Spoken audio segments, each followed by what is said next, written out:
Hello, everybody, and welcome to another episode of Late Night Football, another sort of player spotlight episode, I would like to call it. We did one earlier today. We did it on Cristiano Ronaldo and his departure from Manchester United. If you haven't checked that one out yet, do check it out. It's a wonderful watch, I think. And just a defense of what's happening and why from Ronaldo's perspective, that move sounds like a very good idea. But we'll talk about Paulo Dybala. Dybala because I think this is another transfer story that's kind of gone a bit under the radar. And I think it's a bit like the player's career itself has gone a bit under the radar. And so we're just going to talk a little bit about what his future might look like. And now I remember Paulo Dybala. Paulo Dybala, I know it was 2017 or 2018. I can't remember when it was. But around that time, I used to play FIFA, and I still play FIFA, but when I used to play FIFA, Paulo Dybala was my go-to player. Like I think Kevin De Bruyne was my go-to player. I think around that year or two before that as well. It was Kevin De Bruyne, then Paulo Dybala. You always have this sort of one player that kind of becomes your go-to player when you play career mode. So whenever I used to switch teams in career mode, I played a lot of career mode in those days. So whenever I would switch teams, Paulo Dybala would be a player that I would look at bringing into my team because he was a very good player already, good rating. On FIFA, and then he would have a very high potential because he could go up to 94, which in those days 94 was like a pretty high potential player for FIFA. These days you can take players up to 99 really, so it's different. But in those days you couldn't necessarily always take players past their potential. So 94 was a very high potential rating, which was pretty much the max actually. 94, and some players would get to 95, but 94 was generally like the highest that you could get. So, and he was pretty young, so you could keep him for like 8, 9, 10 seasons. So it was a nice long-term investment to have a player there who you could just slot into your team and if you just play for 9, 10 seasons. And especially if you're trying to rebuild a team, you could just keep him and then maybe later on you'd sell him if you wanted to, but you could keep him and he was sorted and you could play multiple positions. So it was fantastic to have him in the side. So I remember Paulo Dybala from that, and I always thought he could be a good player. He was going to be a star, world star.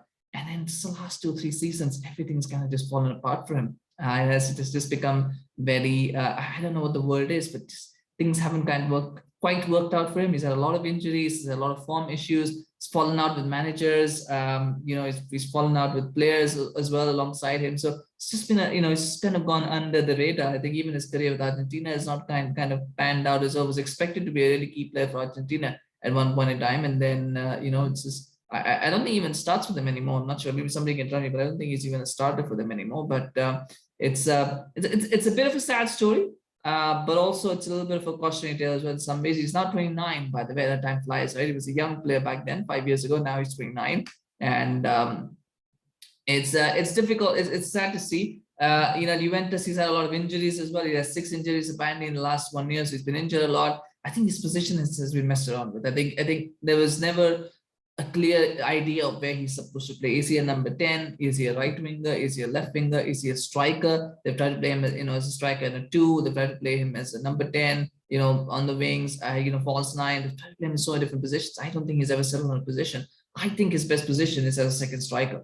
And that because I don't think he has the dynamism to play as a number 10. And I don't think he has the physicality or that awareness to play as a striker, as a proper striker, as an out-and-out striker. So I don't think he has the pace to play on the wings, unless of course you're playing as a creative winger, but you don't need a lot of pace. But I don't think he has a lot of pace in general for a winger. So I think his best position is a second striker. But how many teams play with a second striker these days? They don't. Not a lot of teams play with second strikers. So it's a little bit difficult for him. So that's why he's had to adjust in different positions because when you're playing in a role which is very specialized as a second striker, it's a very specialized role, and not even specialized, it's a very dispensable role. The second striker role is very dispensable. So you're kind of looking at, well, where can I fit in? You try to play him in different positions. So I think that's been his problem. I think he's playing in a position much like Rooney. I think in some ways, so Rooney was also a very good second striker. He wasn't necessarily a very good lone striker, and he wasn't really a number 10. And so because he was a second striker, the problem was that they kept shifting him to a number 10. They kept trying to put him on the wings. They kept trying to play him everywhere because there was no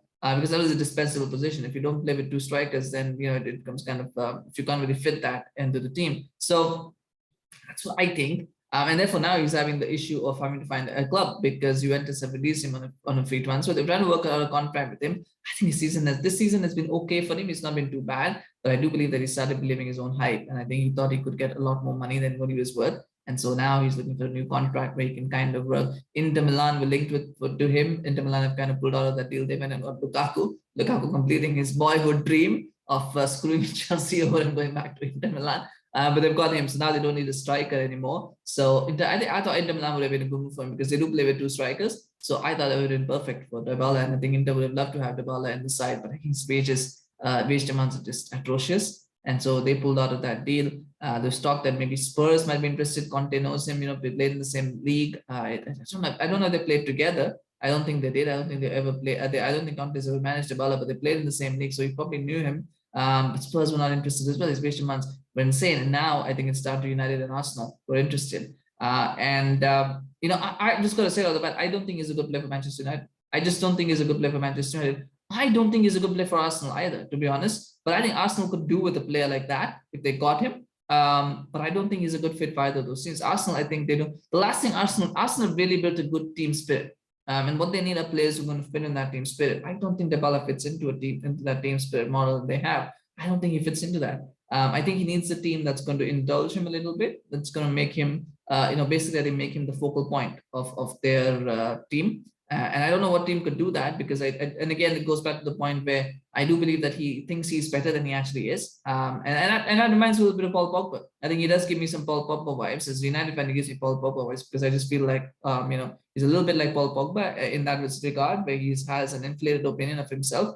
That doesn't mean he's not a good player. It just means he's not as good as he thinks he is. So that's for that reason I think he doesn't fit at Arsenal, and I don't think if it's a Manchester United, because in the team he doesn't fit for Manchester United, because again, they don't need a player like that. They've just got out of the Paul Pogba mess, and then to go to Paulo Dybala, I think it would just be suicidal. But then the problem for that is he's a good brand. He's a marketable player. He's got a sizable brand following.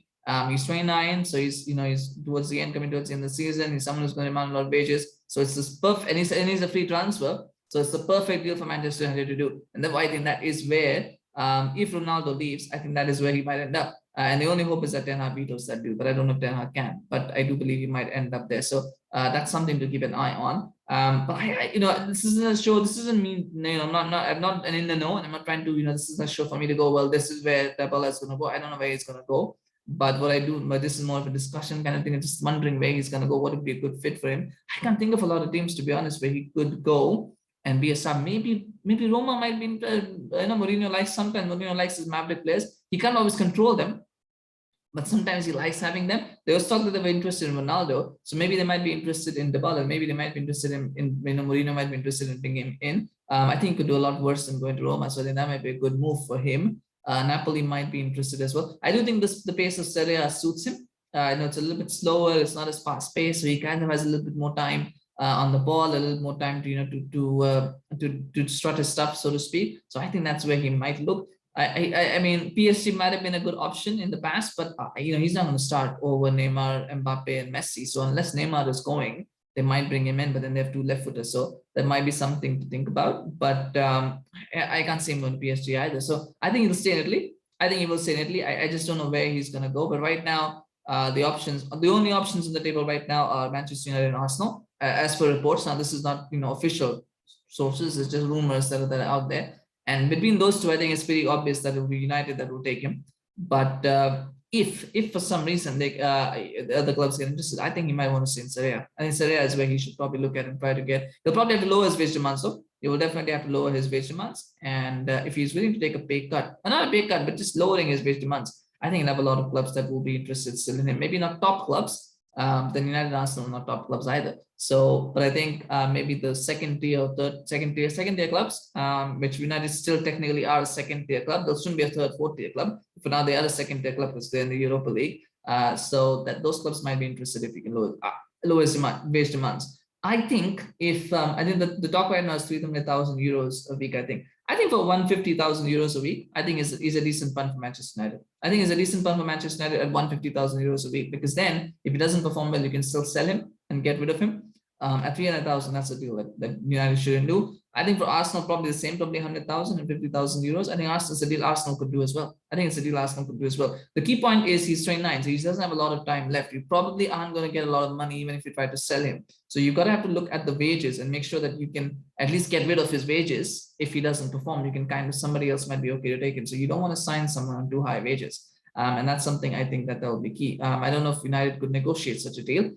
Maybe Arsenal have better negotiators. Maybe they can. But I think Serie A is where I think he will be a fit there. But let me know in the comment section, what do you think? Where do you think Dybala should go? Or where do you think Dybala could go? This season, who might be interested in him and might be interested in taking a punt on him. He's a good player on his day. He's a fantastic player on his day. The question is, how many of those days does he have? And that's been a problem. He hasn't had too many of those days, and he's very injury prone.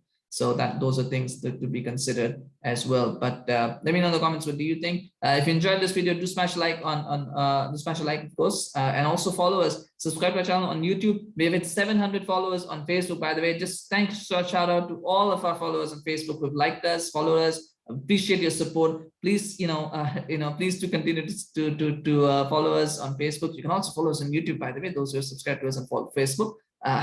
Just saying. But no, thank you so much to all of our followers on Facebook. Really appreciate it. And let's get to 750. Let's get to 800. So thank you so much. Please do smash like and follow us on Facebook as well. Thank you so much for watching. Take care and have a good day. Bye bye.